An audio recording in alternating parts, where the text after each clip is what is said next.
मी सध्या आहे नागपूर शेजारी असलेल्या हिंगणा MIDC परिसरामध्ये आणि हिंगणा MIDCतल्या तब्बल 13 उद्योजकांना MIDC प्रशासनानं नोटीस बजावलेली आहे भूखंड परत घेण्यासाठी। नागपूर MIDC कार्यालयाकडून 301 भूखंड जे आहे त्यांनी वर्षानुवर्ष जमीन घेतली परंतु उद्योगच सुरू केले नाही आणि बेकायदापणे ती जमीन जी आहे ती ताब्यात घेऊन ठेवली।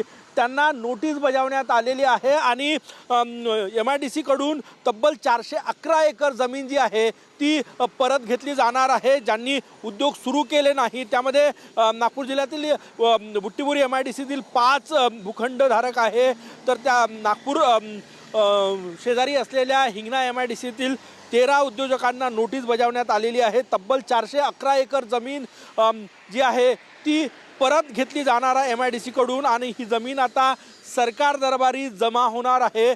सगळ्यात महत्त्वाचं म्हणजे MIDC आपण हे दृश्य या ठिकाणी बघू शकतो। MIDC मध्ये असे असंख्य प्लॉट आहे जे खाली पडलेले आहे वर्षानुवर्ष, तिथे उद्योग सुरू केला नाही। सरकारनं MIDCनं उद्योग सुरू करण्यासाठी ही जमीन जी आहे ती उद्योजकांना दिली होती, परंतु वर्षानुवर्ष उद्योग सुरू न केल्यामुळे 301 भूखंडधारकांना नागपूर विभागीय कार्यालय MIDC कडून नोटीस बजावण्यात आलेली आहे आणि आता त्यांच्यावर कारवाई होणार आहे।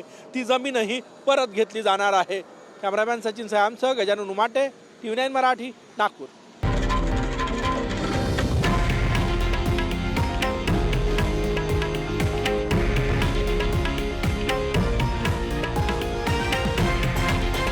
हे आहे देशातील नंबर 1 न्यूज नेटवर्क आणि आपण पाहत आहात TV9 मराठी, एकमेव।